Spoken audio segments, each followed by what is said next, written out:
Ողջույն, 24 TV-ին շարունակում է աշխատանքը, տաղավարում այսօր իմ հյուրն է ազգային ժողովի պատգամավոր Հովիկ Աղազարյանը։ Բարև ձեզ, պարոն Աղազարյան։ Բարև ձեզ։ Շնորհակալ եմ մեզ հրավիրելու համար։ Շնորհակալ եմ հրավիրելու համար եւ թույլ տվեք շնորհավորել ձեզ նոր տաղավարի հետ կապված եւ ցանկանալ որպեսզի դուք եւ ձեր ողջ թիմը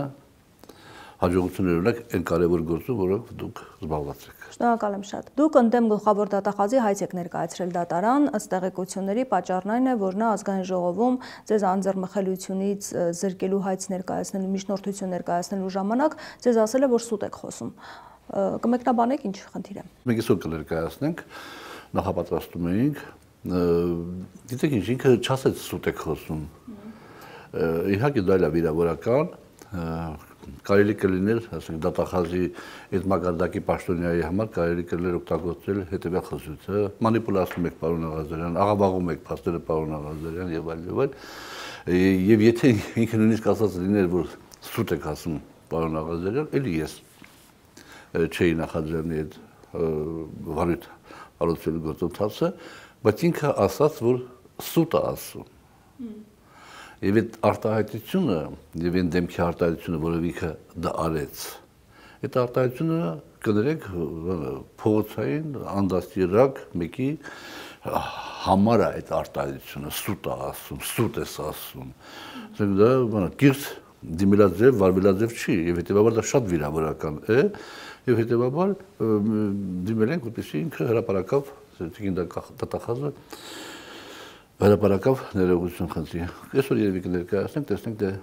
դատարանը ինչ որոշում կընդունի։ Դուք կարծում եք նա ներողություն կխնդրի։ Գլխավոր դատախազությունից, երբ հետաքրքրվել էին լրագրողները, ասվել էր, որ իր իրավունքն է կարող է ներկայացնի հայց։ Դե բնականաբար իմ իրավունքն է, շնորհակալ եմ, որ իրանք այդ ամեն ինչը ապահովում են, որ մենք իրավունք ունենք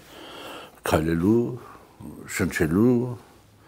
դատական հայցերի հետ կապված, ասենք, վարույթներ հարուցելու միջնորդությամբ հանդես գալու։ Հիմա իրանք մերժում են, մենք ներկայացրել ենք մի վարույթ, բոլորը գիտեք, եւ իրանք ընթաց չեն տվել, մերժել են, որը շատ աղաղակող փաստեր կախված են իմ հեռախոսի արգրավման հետ կապված, եւ որ հեռախոսից միջի նյութերը հայտնի են դարձել երրորդ անձանց։ Այդ հետ կապված մենք դիմել ենք դա, որպեսզի վարույթ հարուցվի, դատախազությունը այդ բանը ընթաց չէ տվել։ Ոչինչ, սա ոչինչ, բայց թույլատայից որ քայլենք, շնչենք, մտքեր արտահայտենք եւ իրանց դեմ հայց ներկայացնենք, դա ես համարում եմ, որ մեծագույն պատիվ է մեզ համար, որ մենք ունենք այդպիսի դատախազ։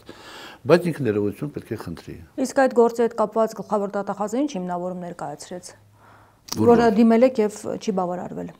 հայցը։ Ուղղակի չեմ բավարարել։ Երրորդ անձի մոտ ձեր տվյալները։ Ես ձևակերպում հստակ չեմ հիշում։ Նա ստեղծան բացատրում է, որ դա գործին է առնչվել, դրա համար է երրորդ անձի մոտ հայտնվել։ Այդպես էր մեկնաբանում։ Երրորդ անձանց, ոչ թե երրորդ անձի, գոնե երրորդ անձի մոտ լինել էլի ոչինչ, ասենք, եթե վարչապետին էր հասել, էլի ոչինչ։ Ամբողջ խմբակցության կամ խմբակցության մի մասին։ Մի մասին, խմբակցության մի մասին, վարչությանը, ասենք, դա բանը, դա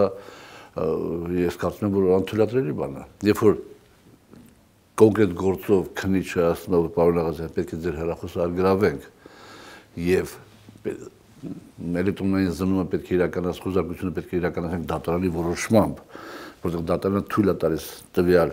բանին, ասենք, քննչական խմբին կամ քննչի, որպեսզի ինքը միայն հետաքրքրվի իրեն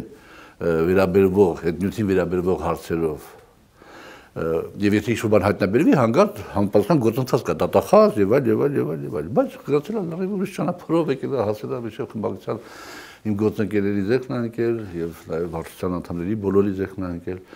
Սա թույլատրելի իրավիճակ է։ Հիմա դե չեն հարուցել։ Հիմա դուք մտավախություն չունեք, որ գլխավոր դատախազը ներողություն խնդրելու փոխարեն նորից կարող է գալ ազգային ժողով եւ արդեն ձեզ կալանավորելու միջնորդություն ներկայացնի։ Չէ, մտավախություն չունեմ, ես դա գտել եմ, որ դա հնարավոր է, այսպես կոչված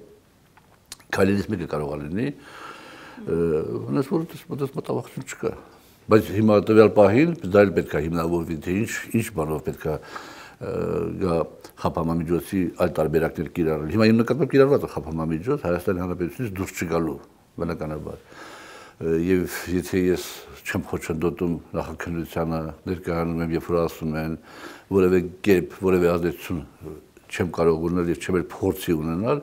այդ դեպքում դրա անհրաժեշտությունը պիտի հիմնավորվի, չէ՞, դա այդքան հեշտ չի, բայց բոլոր դեպքերում ես իմ փաստաբանը մենք պատրաստ ենք եղել դրան։ Այսինքն դուք կարծում եք, որ հնարավոր է եւ հաջորդի նման գործողություններ։ Չեմ բացառում։ Իսկ այդ օրեր ներկայացրած հանգամանքները, փաստերը ինչպես ինքներ նշում, ինչ կասեք այդ առումով։ Դուք ներկայացնում եք, որ համաձայն չեք իր ներկայացրածի հետ, նաև քաղաքացիական պայմանագիր կուսակցությունից, խմբակցությունից ավելի ճիշտ, այսպես հարցեր էին հնչեցնում, կարծես թե կասկածներ ունեին առերևույթ, բայց մենք տեսանք, որ վերջում բոլորը կողմ քվեարկեցին։ Հասկանալի է, կողմ քվեարկեցին, որովհետև խմբակցությունը երբ որ որոշում է կայացնում եւ եթե դու խմբակցության անդամ ես, պարտավոր ես կողմ քվեարկել, բնականաբար եւ նաև իմ գործընկերները գտել են, որ դրանով որևէ սարսափելի բան տեղի չի ունենում, ընդհանրապես պետք է պարոն Աղազարյանին ներգրավել որպես մեղադրել եւ ասեն գործընթացը գնա եւ հետեւաբար ես նորմալ եմ դա համարում, անկեղծ ասած, եւ որևէ մեկի նկատմամբ որևէ Դուք էլ այդպես կանեիք։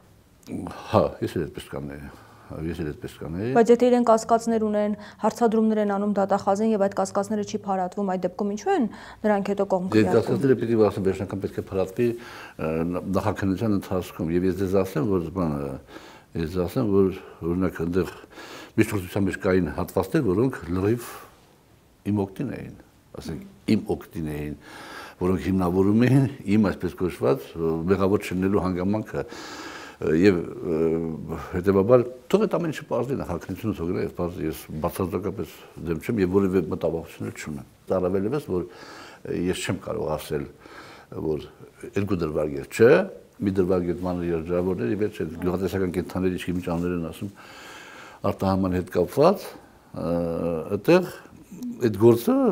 անցած տարվա ամառվանից էր հարուցվել, այսպես կոչված, եւ ինձ որպես վկա հարցակնել էին մի քանի անգամ, եւ ես չեմ ասի, որ սա մտածածին է, ասենք որպես ճնշում իմ դեմ։ Հետագայում, այո, հետագայում օգտագործեցին, փորձում են օգտագործել միանշանակ, որովհետեւ այնտեղ բան չկա։ Իսկ մյուսը ապօրինի թույլտվության հետ կապված։ Մյուս գործը ակնհայտ նոյեմբերի 27-ին հարուցված, այն դեպքում, որ ըստ էության այդ նույն հարցի հետ կապված ես 24 թվականի հունվարի 3-ին ես դիմել եմ իրավապահ մարմիններին եւ քննչական կոմիտեն վարույթ չի ընդունել։ Հիմա այդ գործը վարույթ է ընդունել երրորդ անձի, այսպես կոչված, ասելով թե ելի նորից Իրեւ այդ երրորդ անձի հետ կապված ինքը ձայնագրություններ է ուղարկել, այսինքն։ Բանը մի կողմը տեսա ձայնագրություններ։ Տեսա ինքը խոսք է ասել, եւ այդ խոսքը ձայնագրել է եւ ուղարկել է երրորդ կողմին։ Բայց ոչ թե երրորդ կողմը, եթե ես ճիշտ եմ հասկացել, ոչ թե երրորդ կողմն է դիմել իրավապահ մարմիններին, այլ քննչական գործողությունների ընթացքում դա հայտնաբերվել է եւ գործը հարուցվել։ Այն դեպքում, ես նորից եմ ասում, երբ որ այդ Արամ Մկրտչյանը, որը 5 տարի դատապարտված է եղել խանդախության համար, ով այս պահին էլ գտնվում է դատական գործընթացի մեջ նույն հոդվածներով, ով Հայաստանի Հանրապետությունը լքել է 24 թվականի փետրվարի 15-ին ըստ դատախազության նորից տվյալների, այդ իրանց զրույցի այն բողոքել է Հայկ Նազարյանին, ինչպես նշված է բանում միջնորդության մեջ, եւ Հայկ Նազարյանը եւ ոչ թե Հայկ Նազարյանը դիմել է, ես ճիշտ հասկացել, լավ չեմ հասկանում, այդ բանը մի քիչ։ Այլ քննչական մարմիններն են տեսել այսպիսի բան կա, որը խոսակցություն կա եւ վարույթ են հարուցում։ Դե սա բնականաբար տվյալ մարդը գտնվում է դատական գործընթացի մեջ։ Տվյալ մարդը դատապարտված է եղել 5 տարի ազատազրկման։ Ես ինքս եմ միջնորդում, որպեսզի բանը հաղորդում եմ տալիս, որ այս բաները այդ ժամանակ վարույթ չի ընդունվում եւ ընդունվում է, ասենք նոյեմբերի անցած տարվա նոյեմբերի 20-ին ճիշտ ասենք այն դեպքերից հետո երբ ես վարչապետին հորդորը մերժել եք, դրանով եք պայմանավորում։ Հետեւաբար սա ես պետք է բանը, սա ես որակում եմ որպես քաղաքական ճնշում։ Հիմա դուք չեք փոշմանել պարոն Աղազարյան, որ եթե դուք հորդորը այսպես չմերժեիք եւ մանդատը դնեիք, այս ամեն պատմության մեջ չէիք հայտնել։ Ես մի դեպքում ես մի տեսակ բան արել, փոշմանել այդ իմաստով, որ եթե ես իմանայի, որ իմ նախկին գործընկերներին, որոշ դեպքերում ընկերներին կդնեին այնպիսի իրավիճակի մեջ, որ իրանք այդքան իշնեն, որ մտնեն իմ հեռախոսի անձնական տիրույթ, իրանց այդպես իջեցված չտեսնելու համար, իրանց մակարդակից այդքան ներքև չտենալու համար ես կարող պատահի համաձայնվի, բայց բոլոր մյուս դեպքերի համար չեմ զղջում։ Բայց դե ոչ բոլորն են կարդացել։ Օրինակ կա պատգամավորներ, որ ասում են, որ իրենք չեն կարդացել։ Չէ, շատ քչերն են կարդացել պատգամավորներից։ Վարչությունը կարծեմ գրեթե բոլորը, վարչությունը պատգամավորներից շատ քչեր են, որի համար ես միշտ էլ ասում եմ, որ ես ուրախ եմ, որ այդ թիմի հետ ճանապարհ եմ անցել, որովհետև այնտեղ կան այդպիսի մարդիկ, որոնք իրենց թույլ չեն տվել, որ մտնել այդ անձնական տիրույթ։ Դա շատ բան է, դա շատ վիրավորական է։ Գիտեք, երբ որ ես ինչ-որ մեկի հետ նամակագրություն ունեմ, ինչ-որ մեկի հետ նամակագրություն, եւ այդ ինչ-որ մեկը որևէ խնդիր չի առաջացնում, ինձ անվանում են այսպես կոչված բարոյական արժեքներ, որն ավելի անբարո արարք, երբ որ ես ինչ-որ մեկի հետ կապ չունեմ, թե ինչ բովանդակությամբ նամակագրություն ունեմ, թե մտնել այդ նամակագրությունը կարդալ, որն ավելի, եւ դա հարց առաջանում։ Այդ օրը երբ գլխավոր դատախազը եկել էր ազգային ժողով, անձեռնմխելիությունից ձեզ զրկելու միջնորդությամբ, դաշնակցականները, որոնք ձեր նախկին գործընկերներն էին, այսպես պաշտպանող հայտարարություններ էին անում, ելույթներ էին ունենում, հարցադրումներ էին անում, ինչով է բացատրում։ Գերմանական ասում ծմա պիտի տակում, պարոն Աղազարյան, բոլորը չէ որ պաշտպանող հայտարարություն անում, գիտեք, բնականաբար ընդդիմությունը, նաև ես նորմալ հարաբերությունների մեջ եմ եղել եւ եմ, ասենք, չեմ շփվում շատ, առանձնապես մենակ խորհրդարանում, պարոն Մանուկյանի հետ, պարոն Արտիկ Մինասյանի հետ, Խարդուխ Խաչատրյանի, որոնց մասին ես բարձր կարծիք եմ, անկախ ինչքան այնձի վիրավորել Գեգամ Մանուկյանը եւ այլ, բայց ես իրենց մասին բարձր կարծիք եմ։ Հետևաբար, բայց իրանք այդ պահ օգտագործել են իրենց քաղաքական շահի համար նաև։ Լավ են արել օգտագործել են։ Հիմա դրանից ես շահել եմ, ես շահ եմ, ինչ ա եղել, պաշտպանել։ Իրենց շահավորն էր, որ ցույց տան, որ գլխավոր դատախազը Չէ, օրինակ Գարիկ Դանիելյանը ինչ ա ասում, իբր ես պաշտպանում, ասում է, հա, Աղազարյան Հովիկը բան էր, ամենակոռումպացվածն էր, որ իրենք բաներ էսի։ Յանց ինքը պեչատում է, որ Աղազարյան Հովիկը կոռումպացվածն է, մյուսները վաբշե արդեն բանի պիտանի չեն։ Այդ բաները ինչ գեղեցիկ չի, այնպես չի որ ես դրանին պաշտպանել են։ Բանն արել։ Բոլոր դեպքերում ես խորհրդարանցել եմ շնորհակալ այդ օրվա քննարկումների համար եւ նաեւ շատ շնորհակալ եմ հատկապես խմբակցության իմ նախին գործընկերներից եւ վերահաստատում եմ, որ ոչ մեկից չեմ լեղացել եւ վերահաստատում եմ նաեւ, որ ես ուրախ եմ, որ այդ մարդկանց հետ ճանապարհ եմ անցել։ Իրանք ուժեղ մարդիկ են։ Իսկ այդ օրը Տարոն Մարգարյանի նկատմամբ եւս երբ ներկայացվեց միջնորդություն, որպեսզի անձեռնմխելիությունից զրկեն, ինչու դուք եւ Հակոբ Ասլանյանը կողմ քվեարկեցիք։ Իմ քաղաքական պայքարը սկսած մանուկ հասակից ընդդեմ Տարոն Մարգարյանի ընդդեմ Ռուբեն Հայրապետյանի ընդդեմ Ռոբերտ Քոչարյանի ընդդեմ Սերժ Սարգսյանի ընդդեմ Խաչատուր Սուքերսյանի եւ ես այդ գծի վրա եմ ինչ պիտի կողմ չքվեարկեի որ թողարկը դա ճշմարտությունը բացահայտվի կամ գոնե գարի ներկայացնեին միգուցե այնպիսի արգումենտներ բերեին որ հա դժվար էր Դե միգուցե այն մեղադրանքները, որ ներկայացվում է, կրկին հիմքեր չունեն, ինչպես օրինակ ձեզ են նմանատիպ մեղադրանքներ ներկայացնում։ Դե գիտեք ինչ կա, բնականաբար ես պիտի ասեմ, որ հիմքեր չկա։ Բնականաբար Տարոն Մարգարյանը պիտի ասի, որ հիմքեր չկա։ Բայց թող նախաքննությունը բարձր է։ Բայց ձեզ մոտ հարցեր չէր առաջանում, թե ինչու հենց ձեր հետ վերեցին այս գործը։ Քանի տարի է նա պատգամավոր, եթե կար նման խնդիրներ։ Դա հաջորդ տգեղ լուրջ մեղադրանքներ կան, ինչու՞ չէին։ Հաջորդ տգեղ քայլներ, որը հրագված է եղել վարչապետի կողմից։ Կարծում եք Նիկոլ Փաշինյանն է ասել, որ երկուսի նույն օրը։ Չեմ կարծում, համոզված եմ։ Ինչու։ Որ բանան է, ասի ես տարբերություն չեմ դնում, մերոնք, ձերոնք, եւ եթե ինչ-որ մարդիկ էլ ինչ-որ անձնական համակրանք ունեն Աղազարյան Հովիկի նկատմամբ, թող իմանա, որ ինքը չի տարբերվում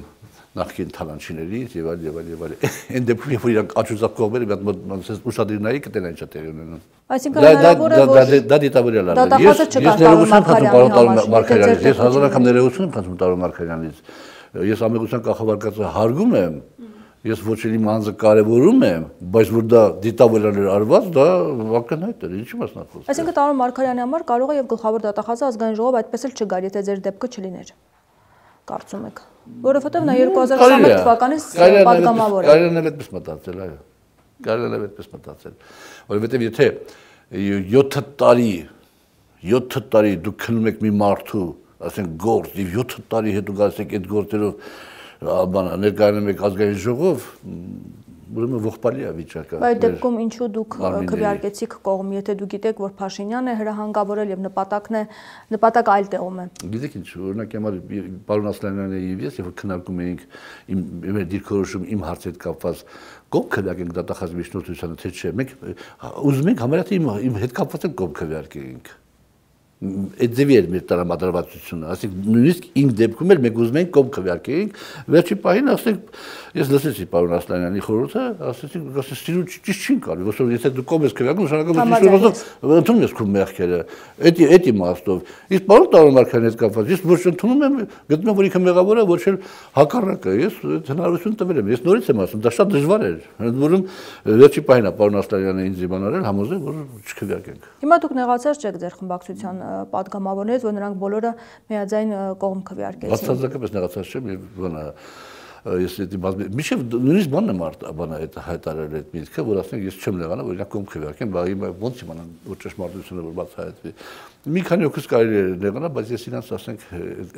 այդքան չեմ արժևորում, որ իրանց նեղանան։ Այդքան բան։ Գյումրիում ընտրություններ տեղի ունեցան եւ քաղաքացիական պայմանագիրը հաղթանակ չտարավ, նույնը եղավ նաեւ Փարաքարում եւ այսպես քննարկումներ են ընթանում, կարծիքներ կան, որ 2026 թվականին քաղաքացիական պայմանագիրը չի վերընտրվելու։ Դուք ինչ կարծիք ունեք։ Ես մնում եմ կարծիքին, որ այս առաջիկա օրերին վարչապետը հրաժարական կտա արտահայտ ընտրություններ նախաձեռնելու նպատակով, որովհետեւ հիմնավորում է Հալավոր չեմ ասում, նորից ինչպես առաջ եմ ասել, հիմնավորում են նկատեմ այն ժամանակ, երբ որ դա տեղի ունենա, կամ այն ժամանակ, երբ որ դա տեղի չունենա, թե ինչու է այդպես մտածում։ Դե 26, իսկ ինչ վերաբերում է 26 թվականին, ապա համենայն դեպս հիմա տենդենսը գնում այն ուղղությամբ, որ քաղաքացիական պայմանագիր կուսակցության եւ վարչապետի ռեյտինգը նվազում է։ Առաջինն է,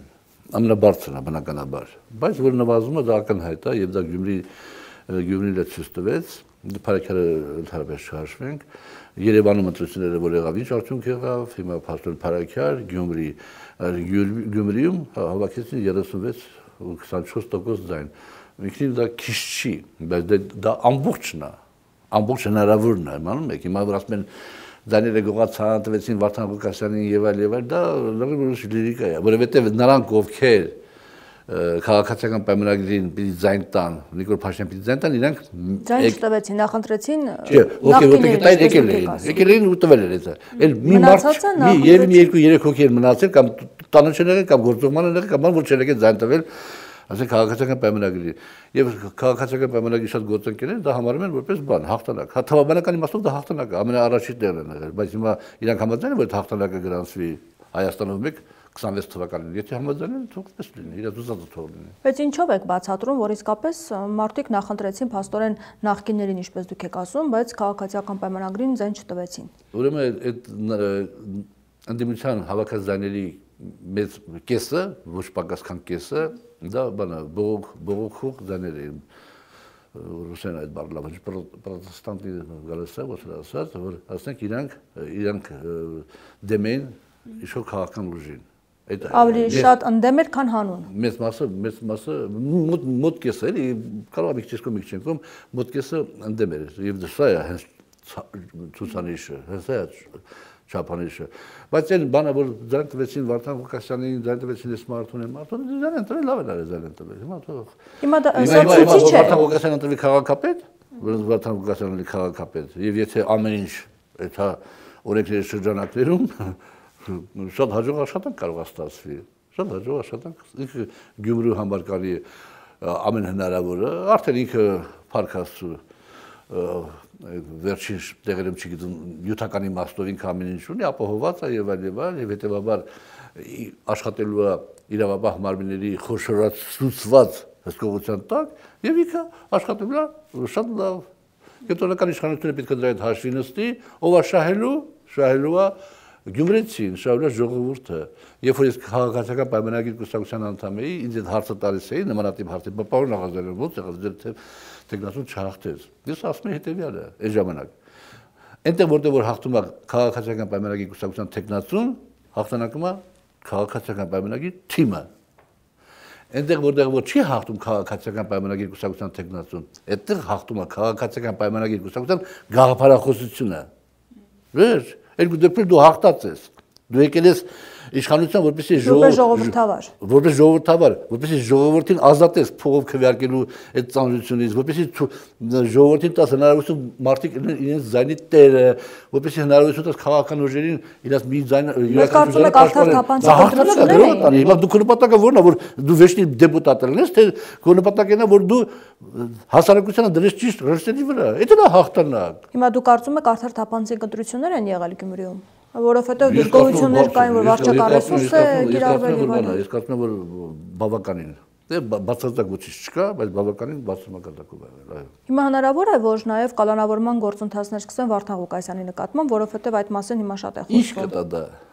Էլի նորից ժողովուրդը, հասարակ ժողովուրդը կասի, եթե ինչ-որ բան կար, անեիք անցած տարի, նախ անցած տարի, 6 տարի առաջ, անեիք։ Փաստորեն այդ մարդը ընտրվում է քաղաքապետ, դուք բան եք անում, դա նույն հիմնավորումը կներկայացնեն, ասեն վաղուց քննվում էր գործը, ինչպես որ մյուսների դեպքում են ներկայացվում, ասում են վաղուց քննվում էր, հիմա նոր բացահայտումներ են եղել, ընթացք է ստացել։ Իրանք հիմնավորումներ կարան գտեն, բայց դե բանը նստված կմնալու է։ Եվ դա ոչինչ չի տալու, ինքը Վարդան Ղուկասյանը փառք Աստծո, երեկվա ջահելը չի։ Ինքը ամեն ինչ մտածել է, հաշվարկել է, ոնց անելու եւ կալանավարից էլ ոնց է քաղաքը ղեկավարելու։ Արդյունք չի տա, բացի բացասական էֆեկտից նույն քաղաքացիական պայմանագիր կուսակցության բանի վրա ռեյտինգ ոնց հայերեն վարկանիշի վրա ոչ մի բան չի տալու, ինչի՞ չի տալու, այդ մարդը ոչ վախենում է, ոչ բան անում, մտարեք նստած եք, ինչ եք ուզում ես։ Հիմա այս ամենը ցուցիչ էր, կարծում եք 2026 թվականի ընտրությունների համար։ Այո։ Ցուցիչ է եւ նաեւ սրանով պայմանավորված, որ վարչապետը պետք է գնա արտարիք ընտրությունների։ Եվ դա ինչ է տալու վարչապետին։ Դե հետո կասեմ, էլի, հեսա կասնի, ամսի 15-ը կասնի։ Ապրիլի 15-ից հետո։ Ասած անգամ եկա ասում, որ հուսով եմ պարոն Աղազարյան, էլի կգաք մեր տաղավար, էլի եկա, չէ, հələ որ գալիս։ Հուսով եմ մի անգամ կգաք։ 15-ից հետո էլ կգաք, վերջեն կալանավորի ձեզ։ Ինչի է այդպես մտածում, կամ ինչի չարես վարչապետը, այդ ժամանակ այդ Հիմա դուք հետաքրքիր կունենանք։ Դուք որպես առաջարկ եք դա ներկայացնում Փաշինյանին օգնելու համար իրեն, թե ինչ։ Այսինքն դեռ շարունակում եք օգնել Փաշինյանին։ Որպես հուշող բան, ոչ ուղիղ պատասխան, ասեմ, որ անձամբ ես չեմ ուզում, որ լինի արտահայտ ընտրություններ։ Բայց դուք կարծում եք, որ Փաշինյանի համար լավ կլինի, եթե նա արտահայտ ընտրությունների գնա։ Քանի որ ես չեմ ուզում, որ լինի արտահայտ ընտրություններ, եւ ես ինչ-որ իմաստով նաեւ պատրաստ եմ որոշակի բաների, ես պարոն Աստանյանի հետ միասին պատրաստ ենք ինչ-որ բաների, ես չեմ ուզում փակագծել բաց։ Բայց ինքը ունի նման մտադրություն, որովհետեւ առհասարակ այդ մասին չի խոսվում։ Նույնիսկ Ալեն Սիմոնյանը ասաց, որ նման բան չկա ճապազրույցի ժամանակ, երբ հարցը չեցվեց։ Չգիտի վարչապետը ինչ կորոշի վաղը։ Ես չունեմ որևէ ինֆորմացիոն բան։ Ես ուղղակի բան եմ անում, վերլուծում եմ եւ գնահատական եմ տալիս, որ դա ճանապարհը։ Վերընտրվելու ճանապարհը դա է, որ արտահայտ ընտրություններ լինեն։ Չեմ ասում։ Հրաժարվում եմ ցուցմունք տալուց։ Ամեն դեպքում քաղաքացիական պայմանագիր կուսակցության ներսում շատ են այդ մտահոգությունները, որ իրենք չեն վերընտրվի, որովհետև Վիլեն Գաբրիելյանը ասում էր, որ 2026-ին մենք իշխանության չենք լինի։ Վիլեն Գաբրիելյանը ձեր գործընկերների հետ, լրագրող գործընկերների հետ իր ոչ ստապ վիճակում իրեն պահեց բարձր մակարդակի վրա, ոչ թե սկզբի մասը, որ պարզ էր լրագրողը թե չէ, որ ինքը հայոյ է, այդ մասը չի խոսքը։ Այ հետո երբ որ հասցնում են լրագրողները թե ինչու սենց եղավ, ինչու բանը եղավ, դա իր կողմից բան էր, այսպես կոչված հեգնական մի արտահայտություն էր, գնահատական չէր, որ ինքը հնչեցրեց կամ իրաց մեջ ընթացում։ Իսկ միգուցե ոչ ստապ վիճակում անկեղծ էր ավելի եւ ասեց այն ինչ մտածում էր, ինչ ուրիշ դեպքերում չի ասի։ Մեր ձևով մտածենք հիմա մենք կարանք եթե Փարաքյանում այդ արդյունքն է, եթե Գյումրիում այդ արդյունքն է, եթե Վանաձորում եղավ այդ արդյունքը, Մասիսում եղավ այդ արդյունքը։ Ինչ մասն է խոսքը։ Հիմա իմ նմաների կռիվը դժվարանում է։ Հիմա մենք պիտի կռվենք երկու ճակատով, քաղաքական իմաստով։ Մի ճակատը պետք է լինի քաղաքական պայմանագիրը, որ Նիկոլ Փաշինյանը չվերարտադրվի, մյուս ճակատը պիտի լինի հները, որ դրանք չգան։ Հիմա չես իմանում ոնց անես, որ ճիշտ է լինի։ Այն լավ վատ, այն լավ վատ։ Ասեք հիմա իհարկե որ Գյումրիի այդ արդյունքը չես կարող ասես, որ հները վերադառնում են, բայց այդ բանը կա, այդ անհանգստությունը կա։ Իմ կարծիքով իրանք պետք չի որ վերադառնան։ կարող է սխալվում եմ, բայց ես այդ տեսակետը ունեմ, ես այդ համոզմունքը ունեմ, որ Սերժ Սարգսյանի ժամանակ, Ռոբերտ Քոչարյանի ժամանակ, ուշ Լևոն Տեր-Պետրոսյանի ժամանակ, ոչ վաղ Լևոն Տեր-Պետրոսյանի ժամանակ, բոլոր դեպքերը կեղծվել են։ Բոլորը դեպքերը կեղծվել են։ Ես չեմ ուզում այդ ժամանակները գա։ Ոչինչ։ Դու ես այդ մի տարի, 2 տարի, 3 տարի անազատության մեջ չլինեմ, բայց այս ժամանակները իմ համար ավելի ընդունելի են, շատ ավելի ընդունելի են։ Այսինքն նախընտրում եք Փաշինյանը վերընտրվի։ Չէ։ Ոչ Փաշինյանը պիտի վերընտրվի, ոչ է պիտի հները գա։ Կա այդ մյուս ուժը։ Այդ ճանապարհի վրա ենք։ Նկատի ունեք ձեր կուսակցությունը։ Չէ, մենակ մենք ոչ չենք կարող, բնականաբար։ Մենք գաղափարը, ասենք, փոխենք գաղափարով կոնսոլիդացնել եւ այլ։ Հիմա կարծում եք այս արդյունքները Փաշինյանին առանձնապես անհանգստացնում է, թե ոչ, որովհետեւ ինքը իր բոլոր ելույթներում ասում է, որ ժողովուրդը իր կողմից է, ժողովուրդն է բերել, իրեն ոչ մեկն էլ չի բերել, ժողովուրդն էլ կտանի եւ այլն։ Անհանգստացնում, անկասկած անհանգստացնում է, որովհետեւ նորից եմ ասում, այդ ձայների մեծ մասը ընդդիմությանատված Գյումրիում ընդդեմ քաղաքացիական պայմանագրի եւ ըստ էության նաեւ ընդդեմ վարչապետի է, որովհետեւ հիմա ինչ պիտի անի վարչապետը։ Պիտի փորձի մի նոր ձևի թիմ ձևավորի ժողովրդին ասի, տեսեք, Աղազարյան Հովիկին գցեցինք իրան,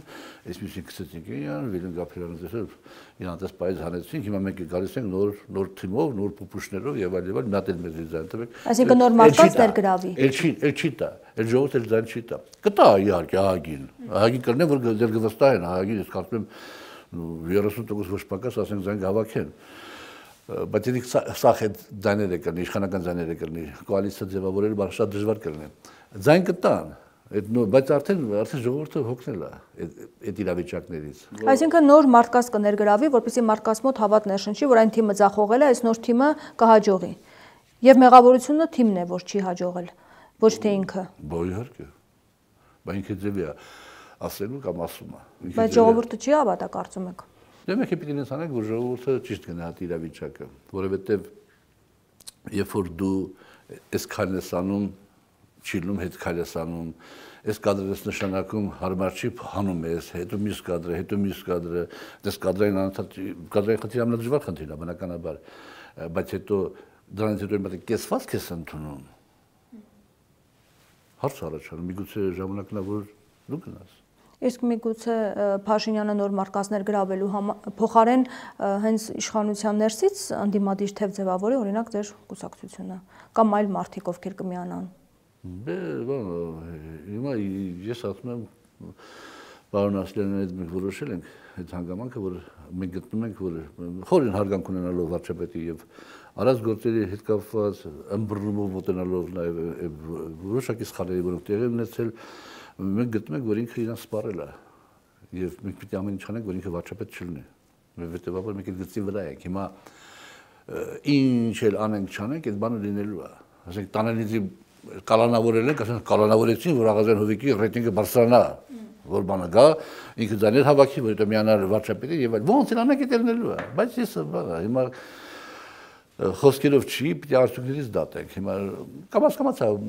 հասարակական քաղաքական կյանքը Հայաստան, քաղաքացին ես համարյա գտնում կայացել է, բայց ոչ վերջնականապես։ Եվ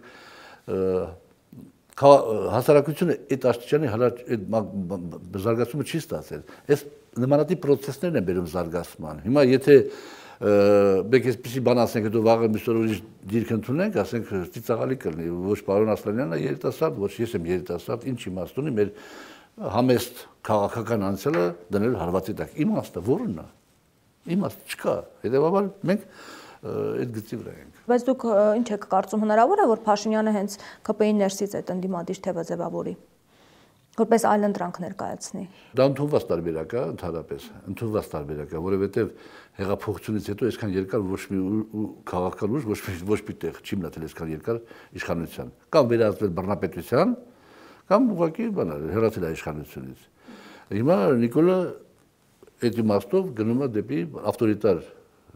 իշխանության, որը բռնապետության նախերգանքն է։ Դա մեր համար անընդունելի է։ Տեղեկություններ կային, որ Նիկոլ Փաշինյանը շատ է զարմացել, որ ընտրություններում հաղթանակահաղացիական պայմանագիրը չի տարել, որովհետև իր կողքի մարդիկ վստահեցրել են, որ հաղթանակ է անպայման լինելու եւ առաջիկայում հնարավոր է մյուսներն էլ ստանան SMS-ներ եւ հեռանան։ Դուք սա իրատեսական համարում եք։ Այդքան էլ չէ։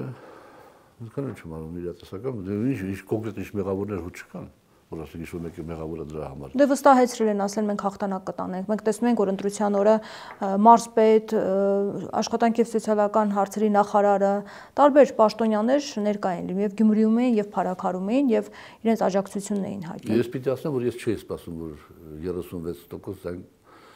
կհավաքի Սարիկ Մինասյանը։ Ես կարծում եմ, որ 30-ի մոտ պետք է լինի։ Այսինքն հետեւաբար, եթե այդպես դատենք, ուրեմն թիմը իմ չափորոշիչներով թիմը նորմալ է աշխատել, որովհետեւ դա իրականում վատ արդյունք չի։ Նորմալ աշխատելիս նկատի ունեք։ Բայց վատ արդյունք չի դա։ Եվ հետեւաբար դες գնահատել, որ ասենք ինչ-որ մարդիկ մեղավոր են, բան շատ դժվար է։ Դա ասենք կաթիլ բան է եղել էլի։ Կաթիլ հավաքվել է եւ ժողովրդի մոտ բան է, այդ վիճակն առաջացել է։ Նորմալ ասելով ինչ նկատի ունեք, ասում եք նորմալ են աշխատել։ Ինչ են արել այսինքն։ Որովհետեւ ես իմ դատողություններով եմ ասում։ Եթե ես մտածել եմ, որ 30%-ի մոտերքը պիտի հավաքի, 28, 30, 31% Սարիկ Մինասյանը, բայց հավաքել է 36 ու 24%։ Դա նշանակում է, որ ելի իմ ասենք անալիզի արդյունքներով թիմը ավելի լավ է աշխատել, որ այդքան շատ ձայն է հավաքել։ Հետևաբար ոչ մեղադրես ինչ-որ մեկին, որ ասես դու վատ ես աշխատել։ Հիմա Փաշինյանի համար կարծում եք անակնկալ էր այս ամենը, որովհետև դուք եք ասում, որ իրականությունից կտրված են։ Այո, Կարողապատայի իր համար բանը, Կարողապատայի իր համար անակնկալ, ինքը սպասում էր, որ հաղթանակ կլինի 50% կամ մոտիկ շատ։ Օրինակի համար